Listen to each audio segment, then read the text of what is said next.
Hello, my name's Gavin Houchel and welcome to another of the Acquire's Head Honcho interview series. I'm delighted today to be catching up with Nigel Dews, one of the directors of Port Jackson Partners. Nigel commenced his career with the RBA before moving into consulting with McKinsey's, where he worked as an engagement manager through the mid-90s in Sydney, London and their New York offices. His corporate career accelerated when he was working at Fairfax during the dotcom era. He then moved through into telcos, leading the Hutchison business, before eventually becoming CEO of Vodafone Hutchison Australia. Like many good things in life, we've come full circle. And 4 years ago, Nigel returned to management consulting, where he joined Port Jackson Partners. So Nigel, could you tell us a little bit about Port Jackson Partners, please? Well, Port Jackson Partners is it's got 9 directors or 9 shareholders in the firm, and there's about 45 or 50 people all up. We're a strategy consulting firm, and a lot of people say they're strategy consulting firms. I mean, our kind of strategy is corporate and business unit strategy, so working for boards, CEOs, and their direct reports in medium to large companies, and largely ASX listed, but not only. Yeah. We also do a few startups and a few other interesting little bits and pieces on the side as well. Yeah. Now, as I said in the intro, Nigel, your career's gone from advisor to owner as a CEO and back to advisor. Sort of, if you think about 2 decades on in management consulting, how would you say the industry's changed? It's a good question. I think the industry's grown a lot. So there are a lot more consultants than there were when I started 2 decades ago. And it's in some areas it's become a lot more competitive and specialised, and then there's also a lot more process work. So there seems to be a lot of consultants that go in and do massive change programs, almost micromanage executives through change, and large process pieces of work is probably the best way to describe it. However, probably in the bit that where we play, it hasn't changed a lot, but we're talking about top-end strategy and largely growth strategy for companies. And there are definitely less people specialising in that, and we think that's an important differentiator for us. Sure. It's a real niche in the kind of work we do. And I think sort of the second big thing is that corporates can now pick the difference between good and bad consulting.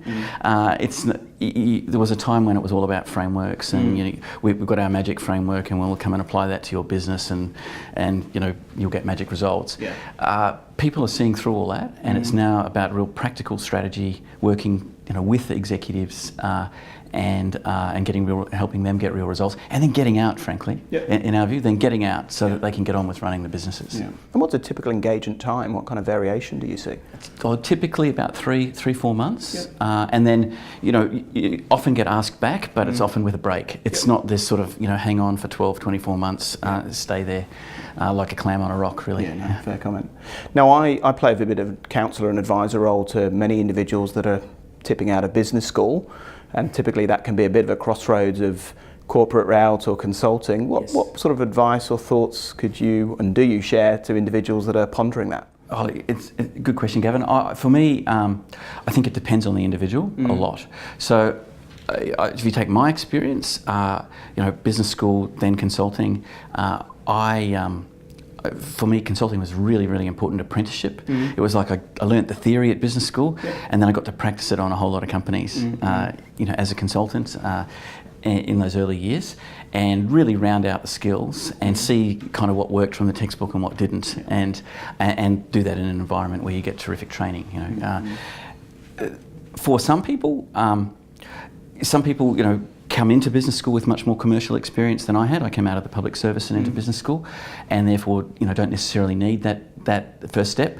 Some people will see consulting as a real career for them, as a real career path. Although I'd have to say most graduates see it as a place to go and try a whole lot of things, and then work out whether they want it to be a career or they want to move into business.